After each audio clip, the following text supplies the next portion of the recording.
Hi everyone, welcome back to my channel. In today's video, as you can see from the title, I'm going to be talking about ways to eliminate excuses and distractions when you're trying to make a change in your life or work on your goals.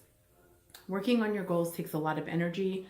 Working on your goals takes a lot of effort. It's both a physical effort, a mental effort, and it really is so important for you to have the proper environment and for you to be able to navigate through different things that happen to you or different people in your life, including friends, family, and all of that in order to stay in the direction that you want to be in and not feel obligated or feel badly about something that you're trying to do for yourself in order to please other people or, you know, anything that comes up in your life. I don't know individually what you guys go through. All I can do is kind of give you a guide based on things that I've had to do. So the way to eliminate your excuses and your distractions, for me, it was realizing what I needed to change, what I'm not happy about, and what it was going to take to get me there. So the first thing I had to do was decide that I'm going to make the change. Once I decided that I'm going to make the change, I needed to figure out what was getting in my way besides me and besides being lazy or not actually wanting to physically do it or things like that. Those actual characteristics or traits that we all have in us. We all have tendencies to be lazy or want to put something off till the last minute and things like that. But we have to fight that within ourselves. What I'm mostly talking about here is outside factors. So whether that's a friend that you just don't feel comfortable around anymore, or there's a negative energy, or that friend is always going out to eat, or putting you in situations that you don't want to be in, but you feel obligated because of the length of your friendship or whatever it is. Or it could be a family member that doesn't quite understand living a healthy lifestyle, doesn't quite accept, your new way of living. It could be any of those things. It could be work situations with coworkers and coworkers eating things that you don't necessarily want around you, but it's in the environment that you work in. So as far as friends go, when you first start, you have to understand that those who are your friends and those who support you will support your changes and will support you bettering yourself. So it's okay to have some distance from those people, from friends, while you're trying to figure out who you are. So in your first stages of making changes, you're in a very fragile state. You're learning who you are. You're learning what you like and what you don't like. It's like you're having this relationship with yourself. Like, think about when you're in a relationship with someone new, a boy, a girl, whatever, and you're kind of in that honeymoon phase and everything's about that person and about you guys as a couple. So now take that feeling of being, in a new relationship and put that towards your new relationship with yourself and your new lifestyle. So you're now in this new lifestyle with yourself. You're getting to know yourself. You're in the honeymoon phase of your new direction in your life. So when you are in that phase, everything else gets tuned out. And that's what should happen when you're making these changes. You're tuning out friends, you're tuning out family members, you're tuning out social distractions, you're tuning out coworkers. And that doesn't mean you become antisocial. It just means that you're tuning out anything negative that comes from that in order to stay on track. So if you need to take distance from friends, if you need to take distance from social media, from some certain family members, or if you need to kind of put boundaries where there needs to be boundaries. So everyone needs to understand. First of all, you need to understand. Like me, myself, I needed to understand the changes that I needed to make. Once I understood the changes I needed to make and what it's going to get for me to get there, then I had to make those around me understand. So now my friends are aware that I don't have the time that I used to have.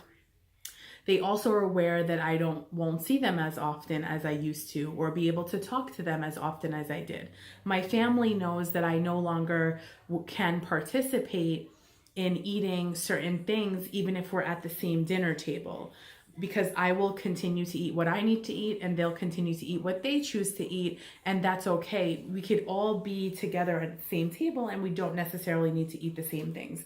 And it's not an inconvenience for anyone else, or it shouldn't be an inconvenience for anyone else, your dietary choices, because you can go to a party prepared with your food, with your meals. And if you're going to a friend or family's house and you tell them ahead of time, I don't think it should really be a problem. And if it is, and it makes you that uncomfortable to say something, or if it makes you that uncomfortable to bring your own food, then either eat before you go or just try to eat the things that are within your plan, whether that's fruit, vegetables, things that you know for 100% that fit into your meal plan and your eating plan for that day.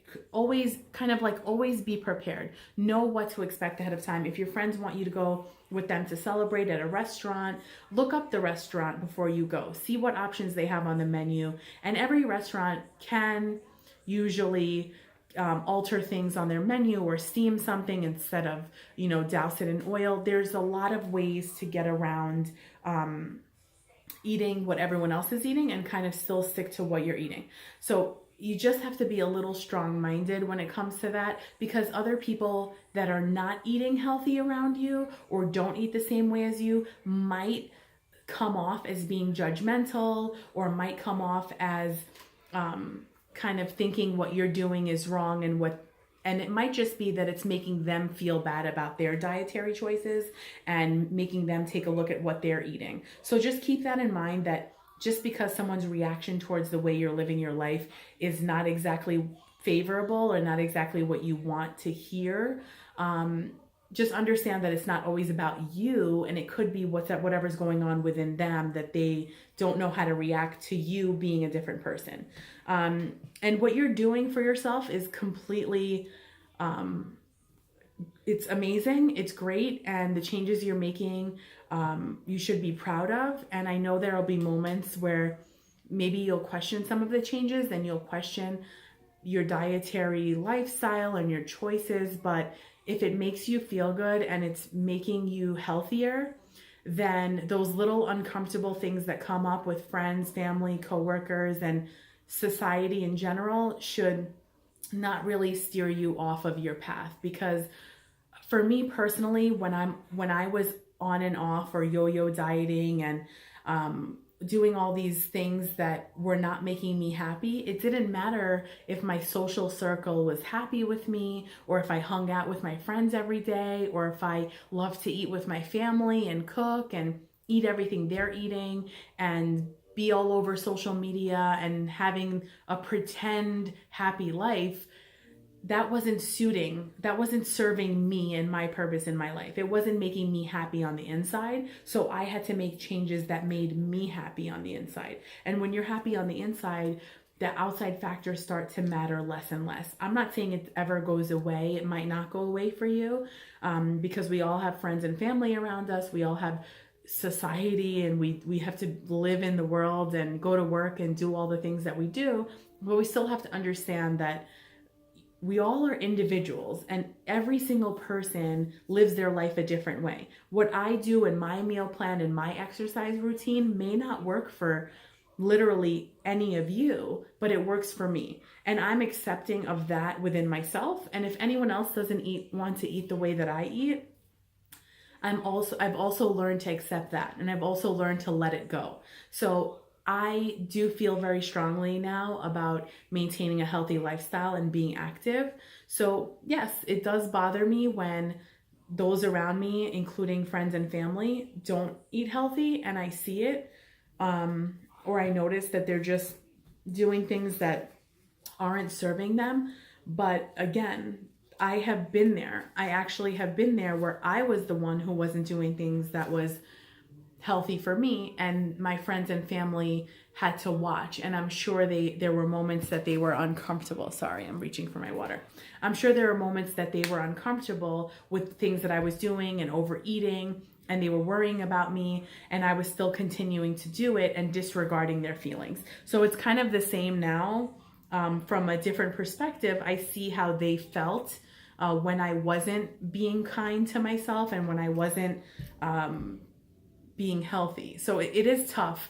It really is tough, seeing it from my perspective now and understanding like how much I worried my family, especially during the times where I was not healthy and during the times where I was up and down in my weight and my eating habits and all of that. So it is challenging. You're learning this new thing about yourself, and then those around you have to adjust to this new lifestyle that you have, and then you also have to adjust to the fact that just because you changed and you're changing what you're doing and your activity level doesn't mean that everyone else will be on board with that. And I am not here to make anyone else eat the way I eat. I'm not here to make anyone else work out the way that I work out. All I'm here to do is show you my journey, tell you my struggles, give you any tips or tricks that I can that have helped me along the way, and that hopefully can help you achieve the healthy lifestyle that you want to achieve. And it may not be in the same way that I achieve my healthy lifestyle. So just because our paths to health are different doesn't mean that mine is right and yours is wrong, or yours is right and mine is wrong. They're both equally good, and they're getting us to where we need to be, a healthier version of ourselves. You just have to know how to navigate on your path when things aren't going exactly the way you want them to go. So there are moments where we're completely stressed out. There are moments that our bodies, as women, as a woman for me, there's hormonal things that happen. There are cravings at times during those specific times of the month that are kind of out of our control. There are bloating, we have cravings, we have kind of mood swings, and it's all related to our menstrual cycle. Now, when we deal with that, you also can have like ways to deal with that. For me, I mean, I know what I eat. So if I'm eating whole foods, which includes whole grains, legumes, fruits, vegetables, and all that, if I'm having a craving or if I'm in that phase of my menstrual cycle where it feels like I eat and I don't get full, then I am sticking with the whole foods, the plant-based foods to fill me up, because they have what I need. They have the fiber and all that, and all the nutrients that I need in that moment. So I know I'm still going to be on track, and I'm still not going to be over my caloric limits for the day, or I'm still not, totally veering off of my goals. Because if I turn then to snack foods like chips and chocolate and ice cream and all the other things that sometimes people tend to turn to, the so-called junk foods, I'm not really serving myself. Although in the moment with those cravings, I might be satisfied temporarily. In the long run, I'm going to feel crappy after I eat that. I'm going to feel lethargic. I'm going to feel even more bloated because of all the salt and sugar and fat in those snacks. So really, I'm doing myself a disservice. So not only am I eating the wrong things for my body, I'm also slowing myself down after the craving passes, after the hormonal stuff passes, and then I'm left with the excess bloat, the excess weight gain, kind of having to undo the things that I did. So, when you eat whole foods, when you eat, things like that, you're not having these up and down cravings, and you're not having these like extreme urges to eat things, because these foods do not have addictive compounds in them. They are not pumped with fake stuff and artificial flavors and extreme amounts of salt, sugar, and all the stuff that's made to be put into these snack foods to keep us buying them and keep us addicted and keep us obese and keep us unhealthy. You're eating foods that are grown, they're whole foods, they're in their whole form, they're fruits, they're vegetables, they're whole grains, they're beans, avocados, nuts, things like that. These are all great for you, and you'll feel great eating them, and you won't have those, extreme, what is it, like the spikes, the sugar spikes, that I need to have it. You don't need to have it. You're having those extreme cravings because of the addictive qualities of those snack foods. So avoid the addictive snack foods when you're in those moments of having cravings. Avoid situations if you're feeling weak, or if you're feeling hormonal, emotional, extra hungry. Don't put yourself in a situation where you know you're going to eat the wrong things, whether that's going to a social event, seeing a friend, going to the supermarket. Avoid places and situations in certain moments of weakness that you may have, in order to come out the other end and be fine. So I'm not saying never go see your friends. I'm not saying don't go to social gatherings, but you need to have a clear mind. You need to be strong in your convictions and in your, commitments to your health wherever you go. So if you know that you're not going to be able to do that, maybe avoid that for that day or that hour, whatever you need to do in order to not fall off track. So I suggest to you to not try to change everyone around you. Try to change yourself and lead by example. And maybe by example, other people may come around, and other family members and friends that you really truly care about might come on board, might start eating healthier, might start living healthier lifestyles themselves. And that would be great. Don't try to change your coworkers. Just accept people for who they are, just like they've accepted you for all the times that they have. And just go with the flow. Try not to stress out about things. And if you do stress out about things, because I'm the queen of stressing out about things and letting things get to me, or getting emotional over situations that happen, here and there, but try to put it into perspective. Find ways to distract yourself. Find your happy place. Find things that can take you away from your normal, things that you do in order to find comfort. So if that for you is eating too much or eating the wrong things, take yourself away from that. And it sounds like, people like go for a walk, this and that. They're not unrealistic things. Take yourself away from the environment that's causing you stress and causing you to overeat or binge eat or choose the wrong foods. Go for the walk.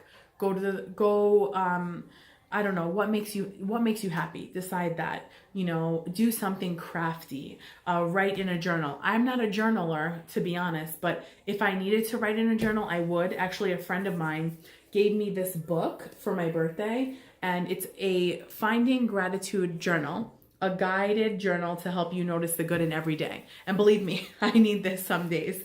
I think we all need this some days more than others. So in this book, it's amazing because I feel like this is like the perfect thing that I needed for my birthday. I needed nothing, but she was sweet enough to get me this. And I'll read you this little bit in the front, and it's so important. It says, "We tend to search for fulfillment in things outside of ourselves, things to get, things to check off our list, things to change, all in pursuit of contentment. Yet you already have what you need to discover happiness. This journal was created to help you see the good already present in your life. Inside these pages, you'll explore new ways to see everyday gifts, connect with those around you, look forward to simple pleasures, and take comfort in what you already have. As you start to notice these things, your life will change into something richer, stronger, and more rewarding. And the more you practice, the easier it will get, and the healthier and happier you'll become." So how do you get there? How do you find gratitude? It's already within you, and it's been there all along. It's just been waiting for you to notice it. This book is amazing. I haven't even done anything to it yet, but just that alone, that's amazing. The message is amazing. And honestly, the first page, it just says, "I feel grateful for," and it's a blank canvas for you to write what it is you feel grateful for. So if writing is what's good for you, and I don't write normally in a book, but I'm going to. I carry this now in my bag with me wherever I go, so that when I have the urge to write something, I haven't written something yet, but I've only had this for less than a week. So I will be writing in it. I will find ways to be thankful for everything that I have, even in the stressful moments, even in the moments where you feel like everything's happening all at once and you just can't get a grip of your schedule. You can't get a grip of the stress that's in your life, and you just can't handle anything around you. Try, breathe, write things down, be thankful for what you have, try to look at the positive, try to keep your head up and keep moving forward. The answer really won't be to get off track. The answer won't be to eat something that's horrible for you. The answer won't be to say, screw it, I'm not doing this anymore, I don't care. Because the reality is you do care. And if you didn't care, you might not be watching this video. And if you didn't care, you might not be searching for ways to lose weight or ways to stay healthier or ways to be on track. We all care about ourselves. We just don't always know how to show it to ourselves. So be kinder to yourself. Try to help yourself more the way that we all try to help our friends or our family. Try to bring that same love and compassion and kindness to yourself, even in the moments where you can't stand anything, anyone, or any situation. Just try to get yourself back to that balanced feeling inside and understand that what you're doing is for the greater good of yourself and you're bettering yourself. And do not allow your excuses or distractions to be reasons that you do not continue working towards your goals.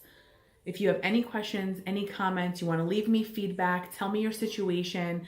I can maybe give you pointers. I've been through enough, and I definitely face different things every single day and go through different experiences. And we all have responsibilities and all that stuff that, you know, caused us to have a little bit more difficulty in trying to find that me time and that time for self-care and self-love, but it is an absolute necessity. It has to come above everything else. And some days it's harder to get to than others, but you still have to get to it. So I thank you for watching this video. I hope that it helped you somehow, and I will see you next time. Bye.